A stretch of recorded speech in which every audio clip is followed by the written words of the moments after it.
चित राधे गोविंदा।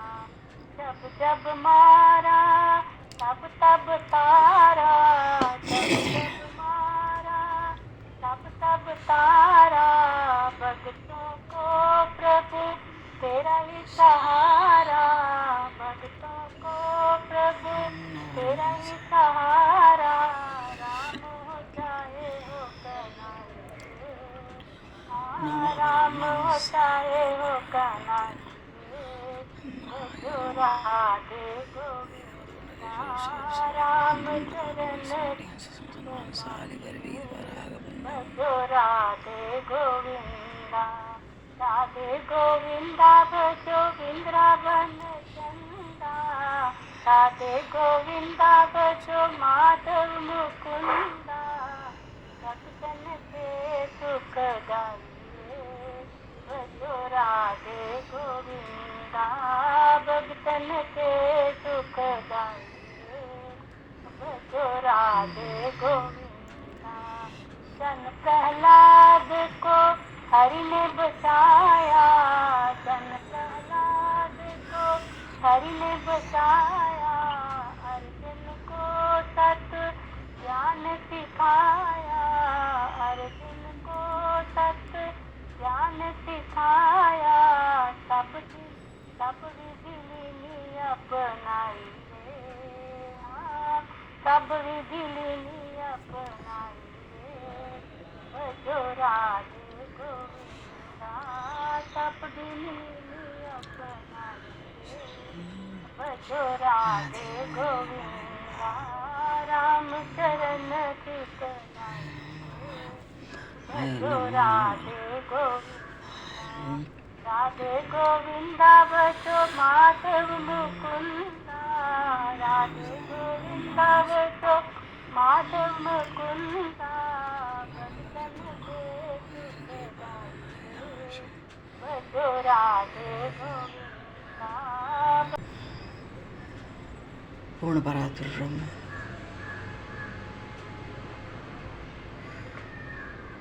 असंख्य कल्याण गुणगण निलय, भक्तवांक्षा कल्पतरु, शरणागत वत्सल भक्त वत्सल दीनबंधु दया सिंधु।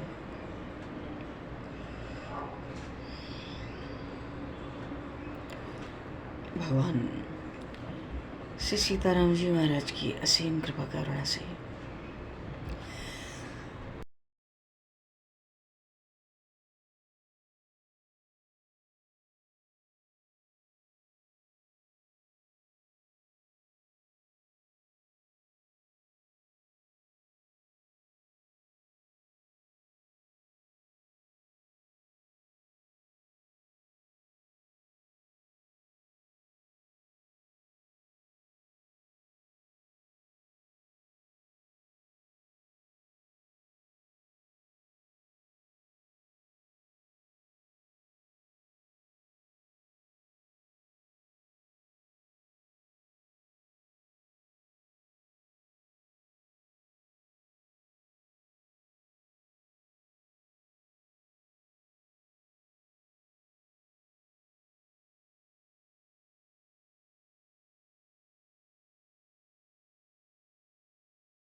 हनुमान जी महाराज की परम पावन भावमयी सन्निधि में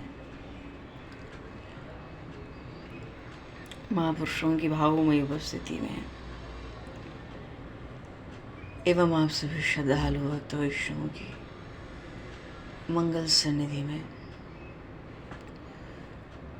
मानव जीवन का सर्वोत्कृष्ट फल भगवत गुणगान भगवत स्मरण का लाभ हम सभी भगवान श्री कृष्ण चैतन्य देव की लीला चरित्रों के माध्यम से प्राप्त करने जा रहे हैं। सर्वप्रथम आप सभी भक्तजनों के श्री चरणों में भगवत भाव से सादर वंदन सादर नमन। आप सभी को यथा योग्य जय सिया राम जय जय श्री राधे हरि शरणम निताई गौर हरि बोल जय श्री जय। वरहापीडं नटवर वपुः कर्णियो कर्णिकारम् बिभ्रतभासः कनककपिशं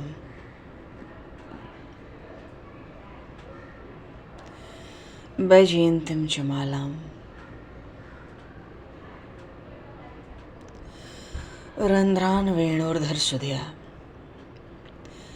पूरयन् गोपवृन्दैः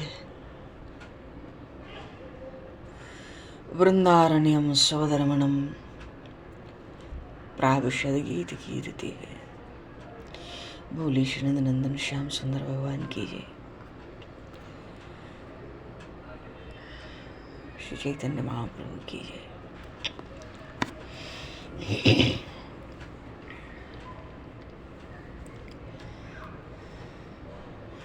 जीवन में असली सत्संग है भगवत प्राप्त महापुरुषों का संग अथवा किसी एक भगवान में प्रियता हो जाए। महापुरुष कहते हैं सत्संग से तत्काल लाभ होता है। सत्संग की महिमा कही नहीं जा सकती।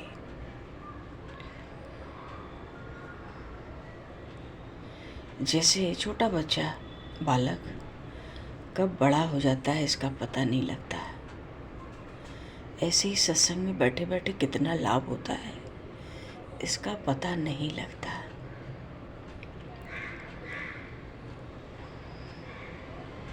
इसलिए महापुरुष कहते हैं हरिनाम मुख से निकलना साधारण नहीं है,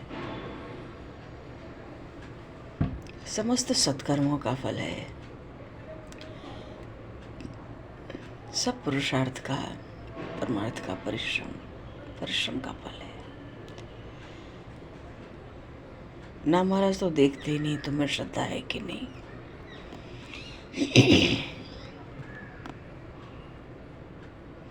जीवन में यदि कोई प्रतीक्षा करनी ही है तो हम भगवान की कृपा की प्रतीक्षा करें।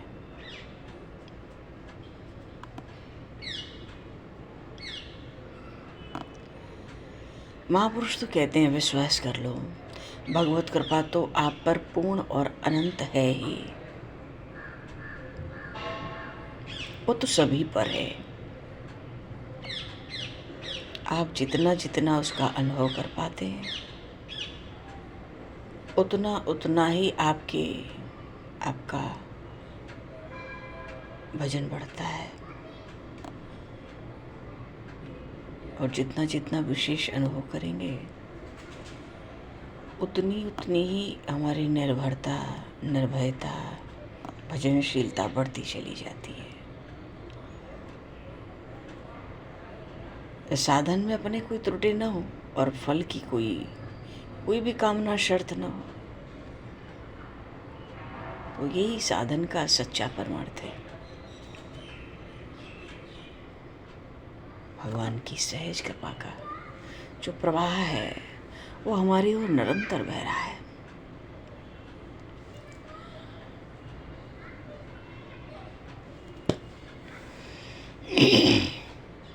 अब इस बीच में हम अपनी शर्त रख देते हैं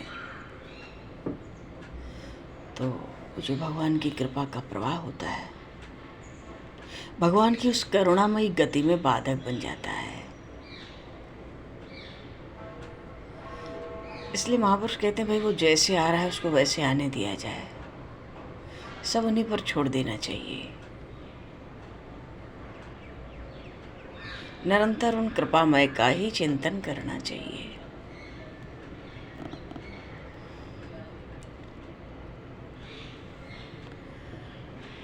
संसार में कोई दुख आवे तो उसको धैर्यपूर्वक सहन करने की आवश्यकता है।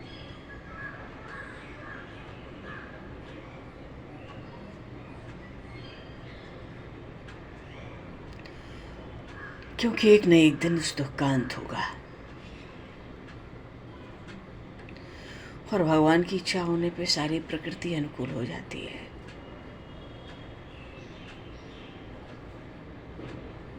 कोई विशेष भजन करता हो, भजन में बाधा आवे तो फिर दृढ़ता से प्रभु की शरण ग्रहण करता है। दुख भी प्रभु का दिया है, इसलिए आदर ही करना चाहिए। पांडवों के पास, द्रौपदी के पास कितना दुख है, वैसा हम पर नहीं है। राम जी के ऊपर कितना दुख आया, राजा नल के ऊपर कैसा दुख आया, तो कम से कम ये सब दुख देखकर ही हम भगवान की कृपा का अनुभव करें, तो प्रभु सब संकट दूर करेंगे।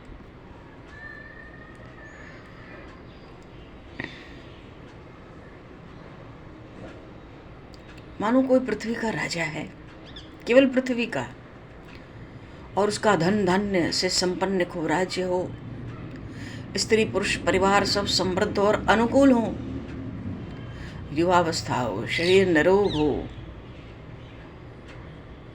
तो मृत्यु लोक में, इस जगत में उसको पूर्ण सुखी माना गया है। राजा हो, खूब धन धान्य वैभव हो, परिवार सब हो और सब अनुकूल हो, युवावस्था हो, शरीर निरोग हो, अब पृथ्वी पे इससे बढ़कर सुखी कोई नहीं है, शास्त्र कह रहे हैं। और मृत्यु लोक में जो सुख है उससे 100 गुना अधिक सुख देवताओं का है।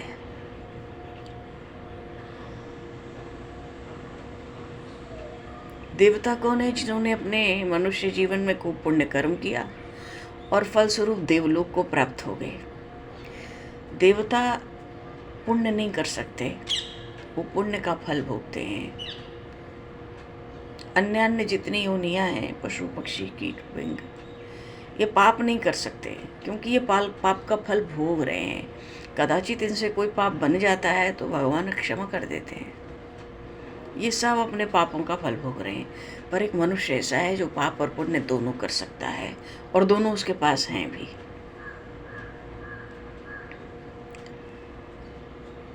तो उस मनुष्य जो पृथ्वी पे सबसे ज़्यादा सुखी था, उसका 100 गुना सुख देवताओं को होता है।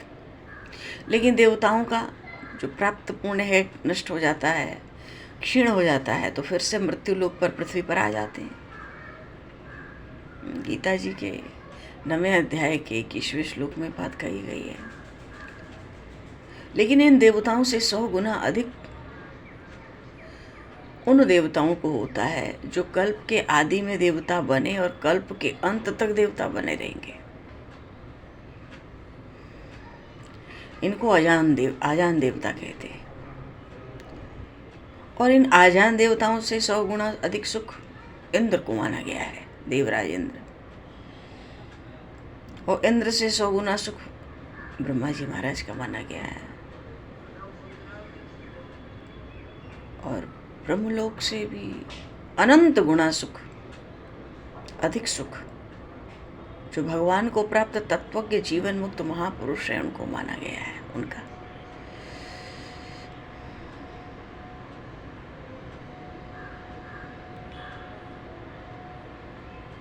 तो प्रधानता है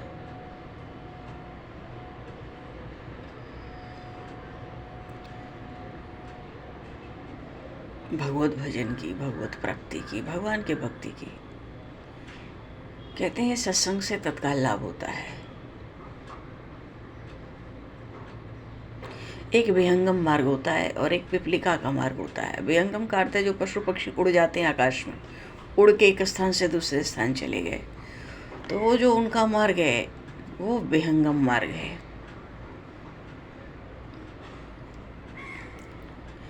और पिपलिका का मार्ग जैसे पिपलिका चींटी होती है ना, एक मार्ग तो पक्षियों के उड़ जाकर मार्ग तय करने का, दूसरा चींटी जैसे धीरे धीरे चलने वाला। और सत्संग तत्काल सिद्धि देता है। सत्संग को एक विहंगम मार्ग कहा गया है। महापुरुष कहते हैं इसमें श्रवण, मनन, निधिध्यासन, ध्यान, समाधि, ये सब पिपलिका का मार्ग है। चींटियों जैसा धीरे धीरे धीरे धीरे मानो इस पिपलिका मार्ग से जीव चलता है तो महापुरुष कहते हैं, संत महात्मा कहते हैं, धीरे धीरे पारमार्थिक उन्नति होती है, तत्काल सिद्धि नहीं होती। कोई ये कहे कि भाई हम तो बहुत सत्संग कर लिए, अब एकांत में बैठकर भजन करें, तो संत महात्मा कहते हैं उसने सत्संग के तत्व को ठीक से समझा नहीं, न उसने बैठकर भजन किया। जिन्होंने न तो ठीक से सत्संग किया, न एक जगह बैठ के भजन किया, हम जैसे,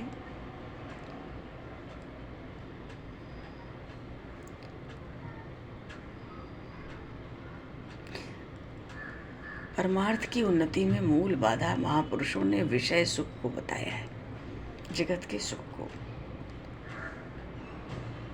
इस सुख में जो लोभ बना है वो परमार्थिक उन्नति में हमारे बाधा हो रहा है, क्योंकि उस लोभ के कारण भगवत प्राप्ति का एक उद्देश्य नहीं बन रहा है। सुख का लोभ जाता नहीं कि अधिक से अधिक सुख मिले, पर जब हम दूसरों को सुख देने लगते हैं तो अपने सुख का लोभ चला जाएगा। तो हम ये सोचें कि दूसरे सुखी कैसे हों, दूसरों को आराम कैसे मिले, उनकी मान प्रतिष्ठा कैसे हो। कहते ना, भगवान राम ने कहा, परहित सरिस धर्म नहीं भाई, पर पीड़ा सब नहीं अधमाई, अरेहुक अनभल की निन रामा। शत्रु का भी अनभला भगवान राम से कभी नहीं हुआ। तो दूसरों को सुख देने की प्रवृत्ति हो जाएगी तो जो खुद सुख लेने का शौक है वो मिट जाएगा। ये जो वृत्ति है खुद को सुखी करने की, ये तो आसुरी वृत्ति है। तो सुख लेने की, भोगों को भोगने का जब तक लोभ है, तब तक हम कितनी भी बातें कहते सुनते रहे। इसीलिए हमारी पारमार्थिक उन्नति नहीं होती। सेठ जी कहते थे, रुपया कमाना कठिन नहीं है, रुपए का ठीक तरह से लगना, उसको लगाना, उसका उपयोग करना बहुत कठिन है। कोई रुपया कमाए तो घर वाले सब सहमत हो जाते हैं, लेकिन खर्च करने का समय आवे तो सब बैरी हो जाते हैं, सब अपनी अनुकूलता से खर्च करना चाहते हैं।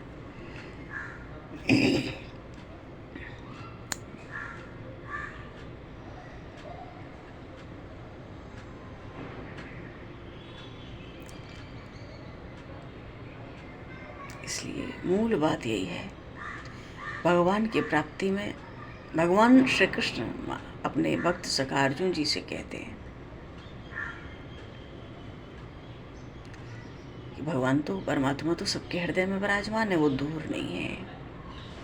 आप नरकों में जाओ, चाहे 84 लाख योनियों में जाओ, पशु पक्षी वृक्ष बनो, देवता बनो, जीवन मुक्त बनो, दुष्ट बनो, पापी बनो, अन्यायी बनो, कसाई बनो, सबके हृदय में भगवान सबके हृदय में रहेंगे। वो ही जो सबके हृदय में रहते हैं।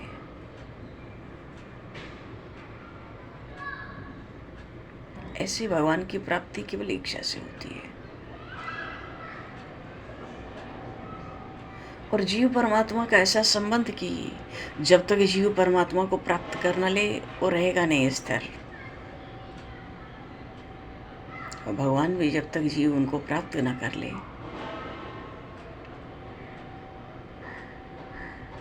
वो अविनाशी है, वो भी नहीं रहते।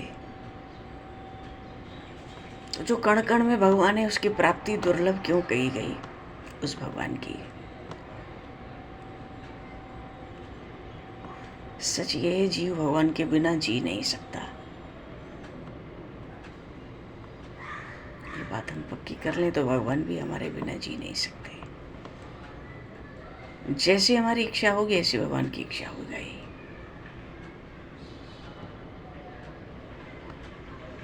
एक मच्छर से अगर गरुड़ जी महाराज मिलना चाहें तो कितनी देर लगेगी?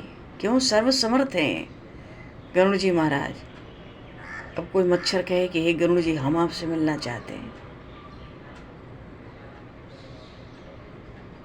और मच्छर क्या मिलेगा गरुड़ जी से? कितना उड़ सकता है, कितना चल सकता है। लेकिन मच्छर ये सोचे कि हे गरुड़ जी, हम तो आपसे मिलना चाहते हैं, और गरुड़ जी भी सोच लें कि हाँ हम भी चाहते हैं, फिर तो गरुड़ जी की ताकत काम आएगी ना मिलने में, मच्छर की थोड़ा ही।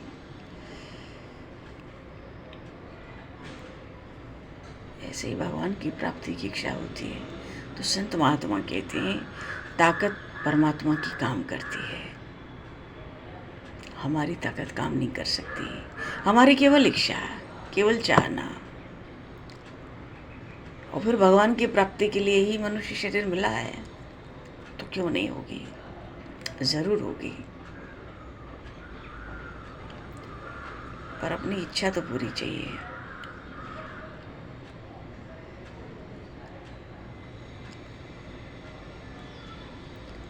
अरे हम भगवान के पास नहीं पहुंच सकते, तो क्या भगवान भी हमारे पास नहीं पहुंच सकते? भगवान तो सदा ही हमारे पास और हृदय में विराजमान है। भगवान मिलेंगे और मिलना ही पड़ेगा।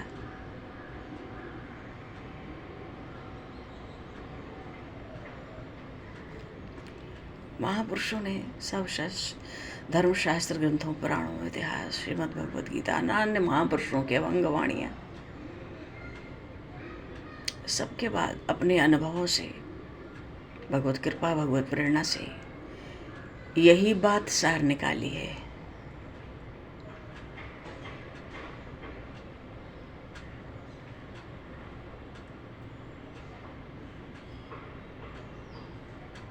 कि भगवान केवल इच्छा और प्रबल कामना से मिलते हैं। चैतन्य महाप्रभु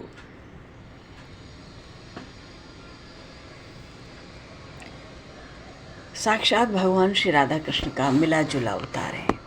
भीतर से श्री कृष्ण और आगे जो लीला चरित्र हैं महाप्रभु के, अभी थोड़े आगे, वो सब चरित्र महाप्रभु के श्री राधा भाव से भावित चरित्र हैं।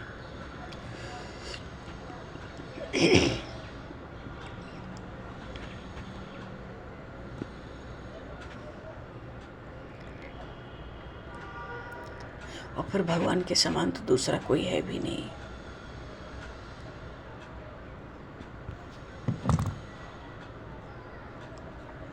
चैतन्य महाप्रभु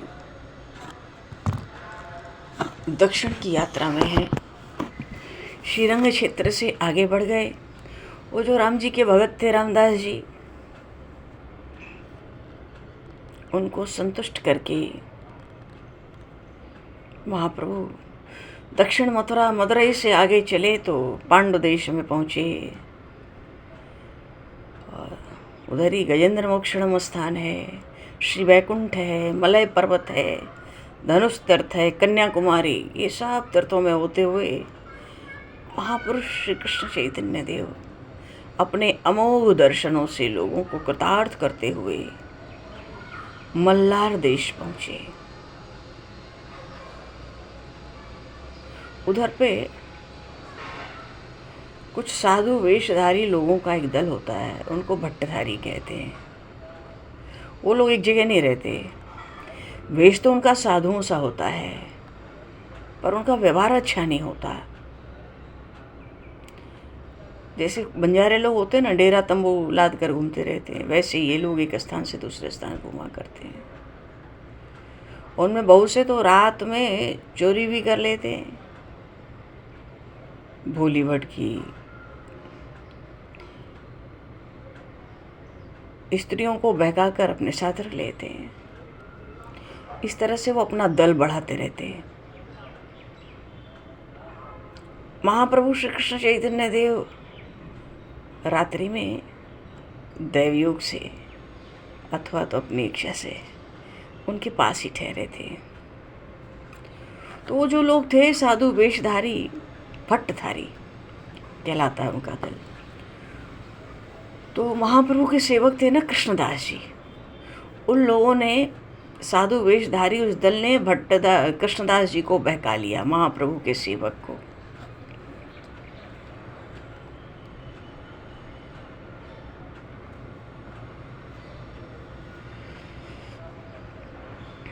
बहका लिया,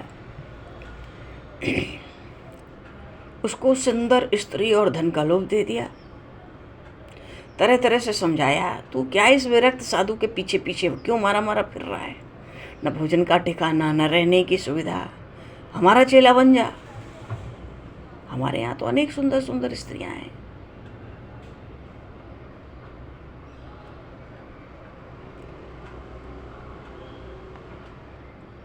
जैसे चाहे रखना, खाने पीने की हमारे यहाँ कोई कमी नहीं। रोज हलवा मोहन भोग घुटता है। बेचारा वो सीधा साधा सा अनपढ़ गरीब ब्राह्मण कृष्णदास महाप्रभु का सेवक उनकी बातों में आ गया। महाप्रभु जी को छोड़ के वो धीरे से उठकर उन लोगों के साथ चला गया। और जब महाप्रभु को ये बात मालूम हुई तो महाप्रभु उन लोगों के पास गए जो साधु वेशधारी गलत व्यवहार के लोग थे। उन लोगों के पास गए और बड़ी सरलता से कहे, भाइयों आपने ये अच्छा काम नहीं किया है। मेरे साथी को आपने बहका कर और अपने यहाँ रख लिया है। ऐसा करना आप लोगों के लिए उचित नहीं है। आप भी सन्यासी हैं और मैं भी सन्यासी हूँ। आपके साथ तो बहुत से लोग हैं, बहुत से आदमी हैं, मेरे पास तो ये अकेला ही है। इसलिए मेरे आदमी को कृपा करके आप दे दें, और नहीं तो फिर देखो इसका परिणाम अच्छा नहीं होगा। बड़ी सरलता से महाप्रभु कहते हैं, साक्षात परमात्मा है, पर वाणी देखो, अपने सेवक को मांग रहे हैं, भाई मैं अकेला हूँ, मुझे दे दे। तो वो जो वेशधारी सन्यासी थे महाप्रभु की बात सुने तो महाप्रभु के ऊपर प्रहार करने को उद्यत हो गए, मानो मार पीट करेंगे।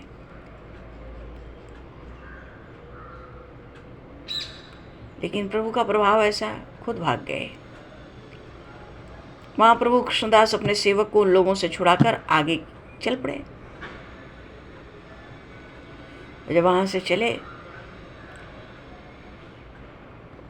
चले महाप्रभु तो आगे एक नदी थी, पयस्विनी नदी, उसके तट पर पहुंचे।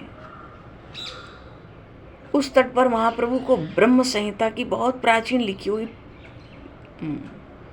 प्राचीन मानो लिखी हुई ब्रह्म संहिता मिली, प्राचीन अद्भुत ग्रंथ। तो उस ग्रंथ को लेकर श्रृंगेरी मठ पहुंच गए महाप्रभु।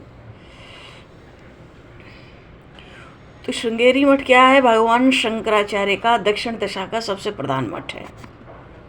भगवान शंकराचार्य ने वेद शास्त्रों की रक्षा और धर्म प्रचार के लिए भारतवर्ष की चारों दिशाओं में 4 मठ स्थापित किए थे। उत्तर दिशा में बद्रिकाश्रम के पास जोशी मठ है, पूर्व में जगन्नाथपुरी में गोवर्धन मठ है, द्वारिका में शारदा मठ है और दक्षिण में श्रृंगेरी मठ।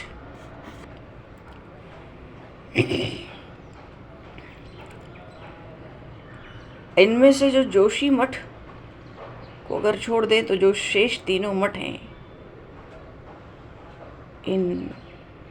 ये जोशी मठ को छोड़ दें जो बद्रिकाश्रम में है, तो बाकी जो शेष मठ हैं जगन्नाथपुरी में या द्वारिकापुरी में या दक्षिण में, ये श्रृंगेरी मठ जहाँ महाप्रभु भी पहुँचे हैं, ये तीनों मठों के जो मठाधीश हैं आज भी शंकराचार्य के नाम से पुकारे जाते हैं। और फिर महाप्रभु का संबंध भी दश नामी संप्रदाय के सन्यासियों से ही था। तो श्रृंगेरी मठ दक्षिण में पहुंचकर महाप्रभु मत्स्य तीर्थ होते हुए उडुपी स्थान पहुँचे और वहाँ पर गोपाल भगवान के दर्शन किए। भगवान गोपाल के सुंदर मंदिर में खूब दर्शन किया, खूब कीर्तन हुआ।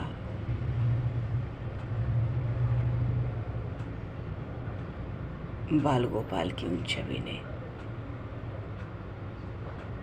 प्रभु दर्शन करके एकदम बहुत आनंदित हुए, प्रसन्न चित्त पूजन किया, भोग लगाया, खूब वहाँ कीर्तन किया।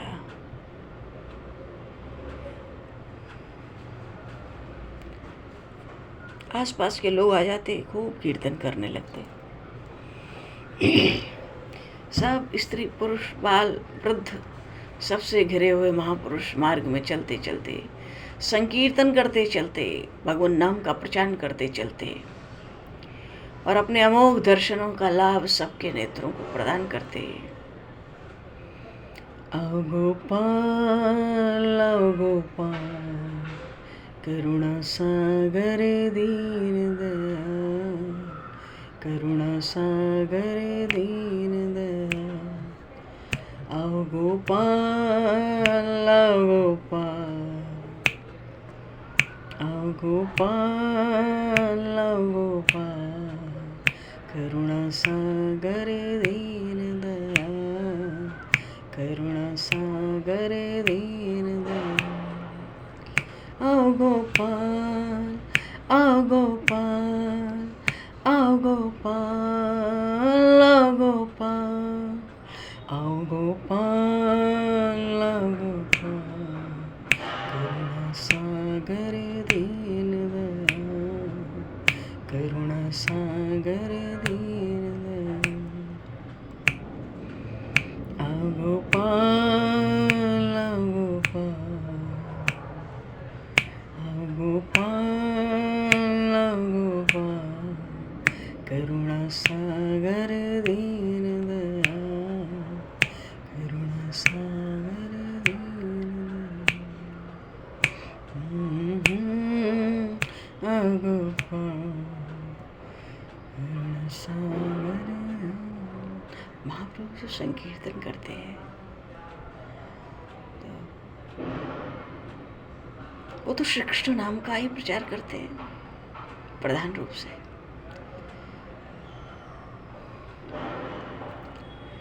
चलो दक्षिण से होते हुए महाप्रभु देखो किधर आ रहे हैं।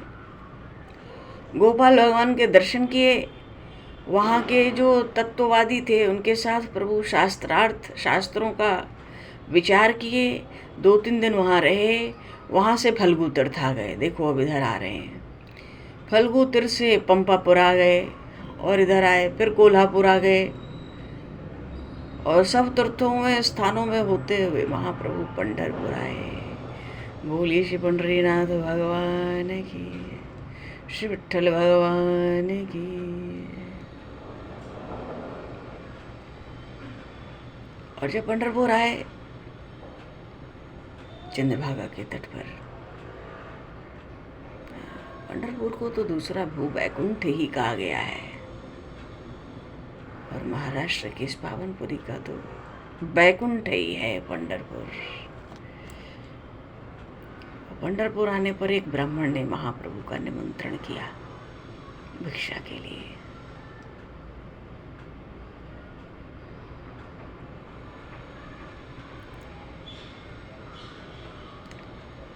महाप्रभु ने उसका निमंत्रण स्वीकार किया और उसके यहाँ भिक्षा करने के लिए गए।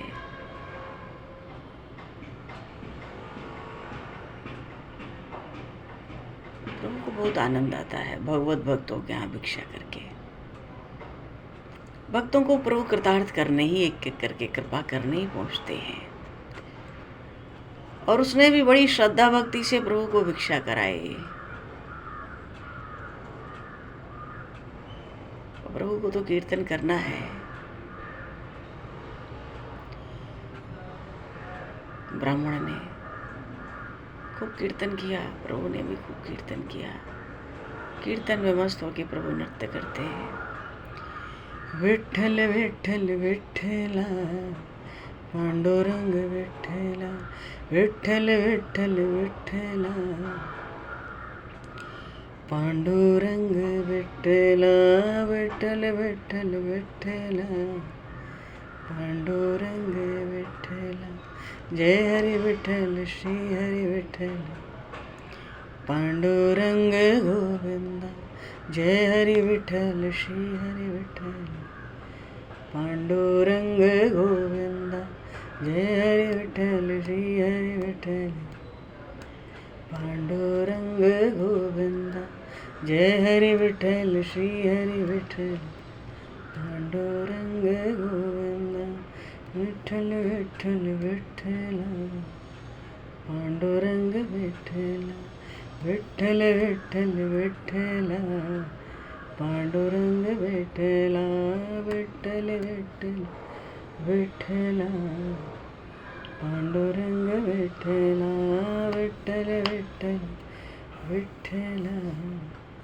पांडुरंग विठ्ठला जय हरि विठ्ठल श्री हरि विठ्ठल पांडुरंग गोविंदा जय हरि विठ्ठल श्री हरि विठ्ठल पांडुरंग गोविंदा जय हरि विठ्ठल श्री हरि विठ्ठल पांडुरंग गोविंदा जय हरि विठ्ठल श्री हरि विठ्ठल पांडुरंग गोविंदा।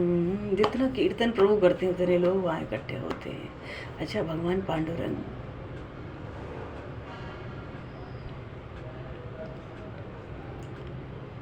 दुनिया के एकमात्र ऐसे ठाकुर हैं, चरण पकड़ के दर्शन होते हैं। 2 हाथ से 2 चरण पकड़ो पर मत्था टेको। बहुत दुर्लभ दर्शन, अद्भुत दर्शन।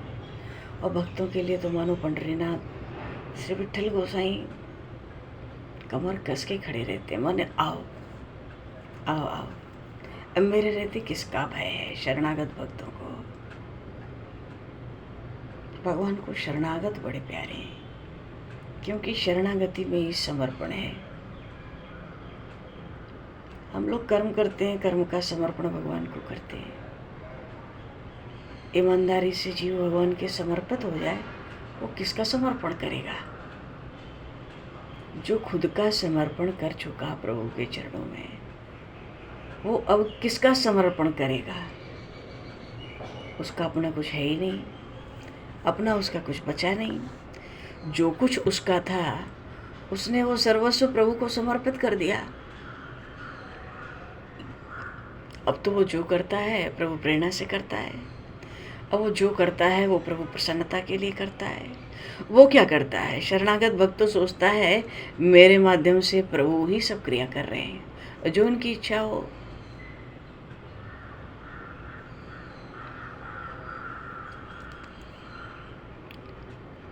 तो शरणागत तो मनसा वाचा कर्मणा प्रभु के चरणों में अपने को समर्पित कर देता है।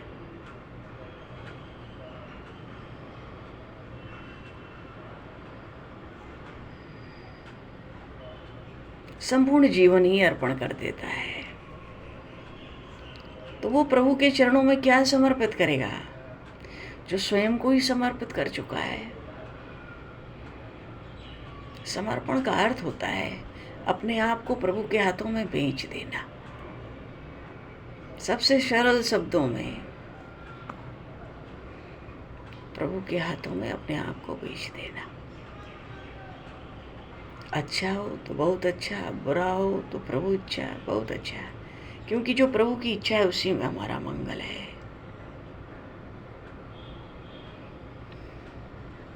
बच्चा क्या समझता है माँ दिन रात उसका हित कैसे कैसे करती है, उतनी समझ ही नहीं है उसमें, वो समझ सकता भी नहीं है। तो उसका समझने का प्रयास भी कभी व्यर्थ है, क्योंकि माँ की हर एक चेष्टा उसके हित, उसके मंगल, उसके कल्याण के लिए है। पंडरीनाथ भगवान तो कमर कस के खड़े हैं।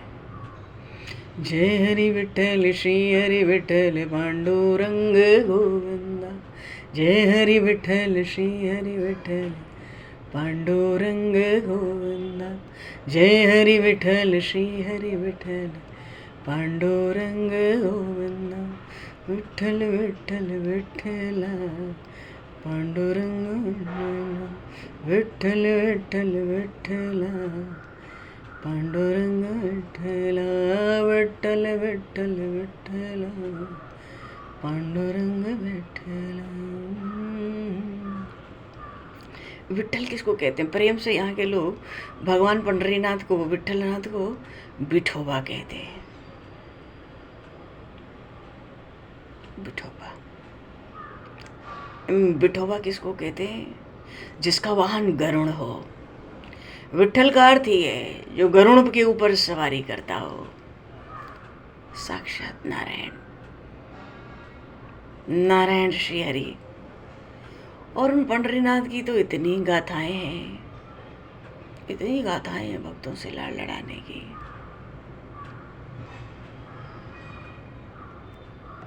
कितना डोलते हैं वो पंडरीनाथ. कितने भक्तों के चरित्र हैं, कितनी प्रेम की गाथाएं हैं. भगवान तो भाव के भूखे हैं, प्रेम के भूखे हैं. जिधर प्रेम और भाव दिखा चल पड़े. इसलिए निर्मल भाव को ही साधन के वन का बसंत कहा गया. बोली श्री पंडरीनाथ भगवान की जय. श्री चैतन्य महाप्रभु की जय. श्याम रामचंद्र भगवान की जय. अब इस ब्राह्मण की कथा आगे समय को दर्शित करते हुए श्री आदि वृक्षचंद्र भगवान की जय. श्री गौरी शंकर भगवान की जय. हनुमान जी महाराज की जय. सब संतन की जय, सब भक्तन की जय. सदगुरुदेव भगवान की जय. श्री वृंदावन धाम की जय. श्री अयोध्याधाम की जय. जय जय श्री सीताराम. जय जय श्री राधे श्याम. नमः पार्वती पते. हर हर महादेव. भगवान समय को दर्शित करते हुए अब आज यहीं पर वाणी को विराम. वाक्य पुष्पांजलि प्रभु के श्री चरणों में सादर समर्पित. और आप सभी को भी यथायोग्य जय सिया राम. जय जय श्री राधे हरि शरणम.